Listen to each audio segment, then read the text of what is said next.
keep saying this, only ever buy something if you're happy with the thing in the current state that it is at the point at when you're buying it. Don't ever buy something based off promises, potential, the future.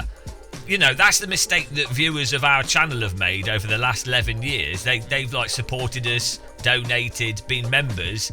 They thought that we would be successful, but look where we are. What idiots they were. Ultimately, anything can happen in the future, and most of the time, not the thing that you really wanted. So, when it comes to Evo and them announcing their changes and what they're doing in early access, what I would say is, I'm surprised that people are surprised. But then again, not everybody is as cynical or miserable to the degree that I am. And to be fair, a lot of people take what other people say on face value and also like to get on board the hype train. I like to get on board the hype train, but I always assume that the hype train is like the train in Back to the Future, inevitably ending up exploded at the bottom of a canyon.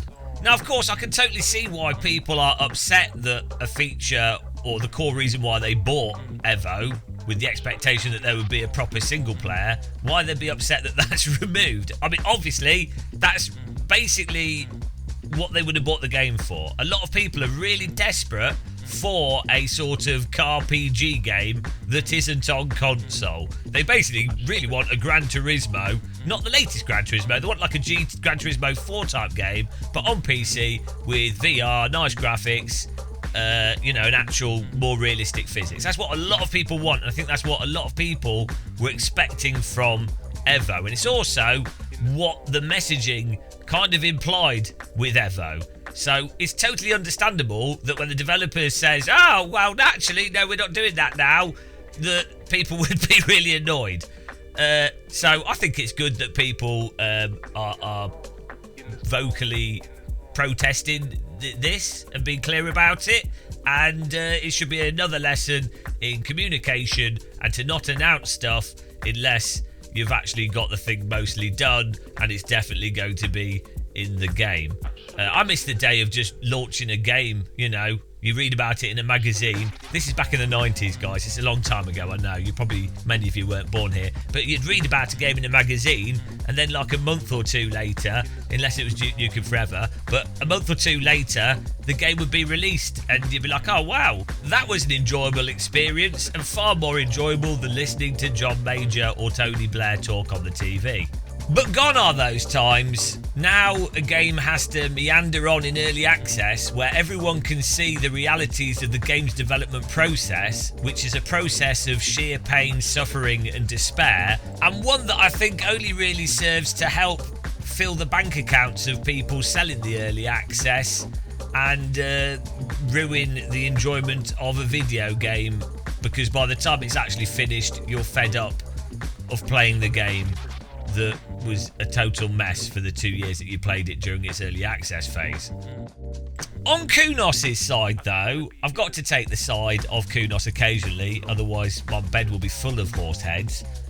On Kunos' side, obviously there'll be a development reality that they probably can't do decent AI or something, or they realised with the amount of content and the nature of the game, they just don't have the resources to really do a proper car PG and make that all operate.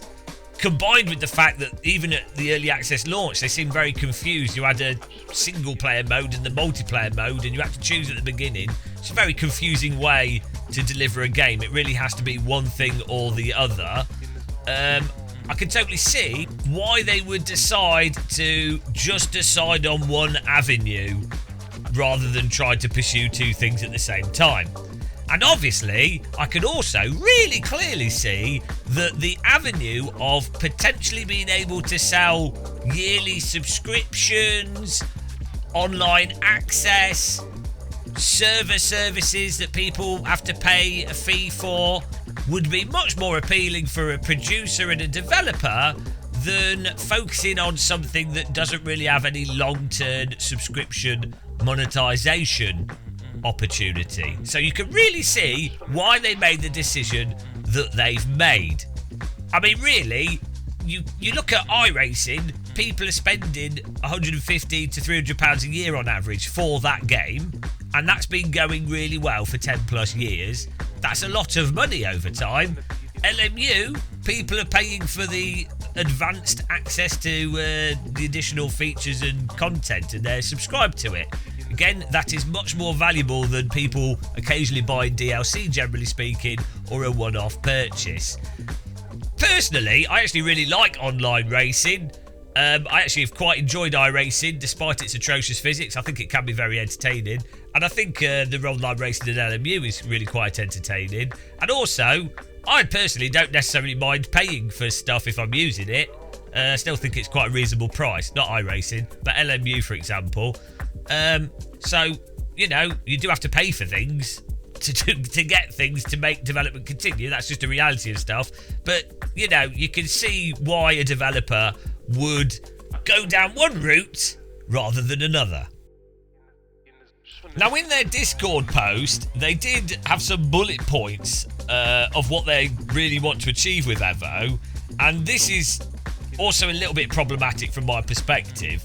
So the bullet points are deeper racing and simulation systems, stronger modding foundation, future community-driven multiplayer options, richer and more flexible single-player content, blah, blah, blah, whatever. The problem is, going along with the start of this video, you should only buy and really accept what you can currently access and what's available to you and what's evident, right? And as it is right now, what's evident with Evo is that it drives worse than the original Assetto Corsa. It has worse force feedback than the original Assetto Corsa. It runs worse than the original Assetto Corsa. On mid to low end hardware, it looks worse than the original Assetto Corsa. And it costs more than the original Assetto Corsa, along with having fewer cars and tracks than the original Assetto Corsa. See the pattern here? Ultimately, I can totally see Evo selling well. I can think people can really enjoy it, and especially if it comes out on console, there's not that much competition in the console space for more realistic driving games or more dry simulation-focused driving games. But as it is right now, I have not seen anything really with Evo that absolutely blows me away compared to their 12-year-old simulator AC1. That is a problem, and I don't know how they're going to fix that problem. You know, how do they compete with AC1? I don't know. Do you know what would have made Evo justified over AC1? A coherent single-player car unlocking car PG experience. I think everybody could have enjoyed that. Oh.